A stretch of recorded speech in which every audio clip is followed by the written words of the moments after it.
बिस्मिल्लाहिर्रहमानिर्रहीम अस्सलामु अलैकुम वरहमतुल्लाहि वबरकातुहू वेलकम छु तुई बी एक लट सानी यथ यूट्यूब चैनल पे यस जन नाव छु देसी जायका विद इंशा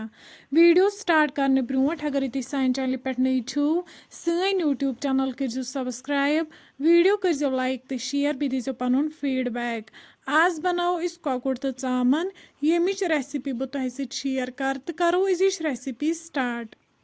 रेसिपी खतर कॉकुड़ निमुत गई साफ कर थोमुत अम पे थो वन दानस पे प्रेशर अत मज त्रो वन तेल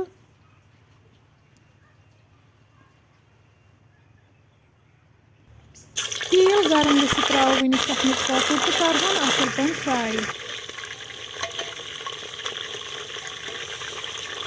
कॉकुड़ अक साइड फ्राई गोमुत वन करो बी साइड ते इथे पे फ्राई तुम हेकु वुचित ये कॉकुड़ असल पे फ्राई गोमुत अम पे कड़ो वन अकिस बानस मज नबर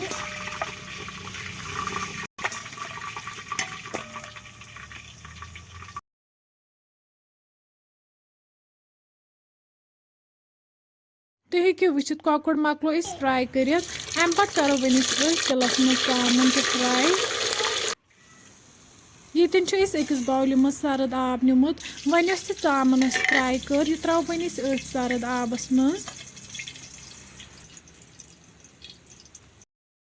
ये वन निमुत जूर तेज पत्ता रोंग दालचीन तो सब्ज ٲल यह त्रो वन तिलस मज यथ मज कॉकुड़ तो चामन फ्राई कर यह करो यह मसाल हल्क फ्राई अम पे त्रो वन तिलस मज गंड तो रुहन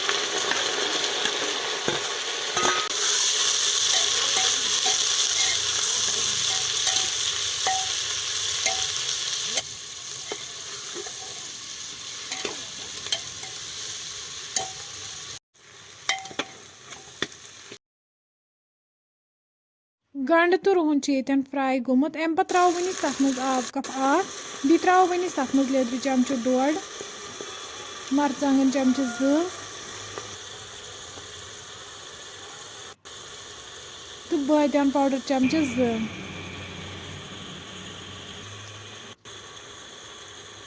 यम सारी मसाल कर असल पे मिक्स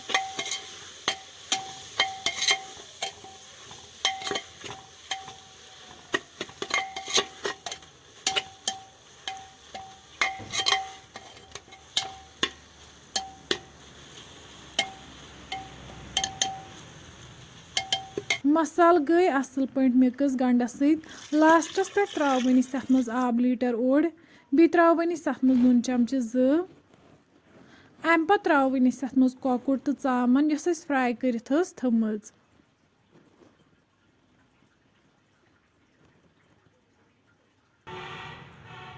वन करो अम पे लिड बंद दिमहो 2 to 3 विसल यीतिस कलस तह कॉकुड़ तो सॉफ्ट गि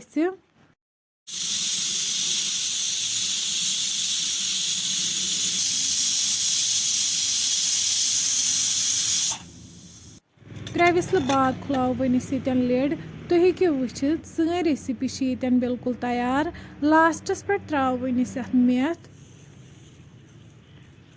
अम पे कड़ो वन अकिस बाउल मज नबर तुम हेकु वुचित सन रेसिपी ये बिल्कुल तैयार वन करो अम पे गर्मा गर्म सर्व बतस सत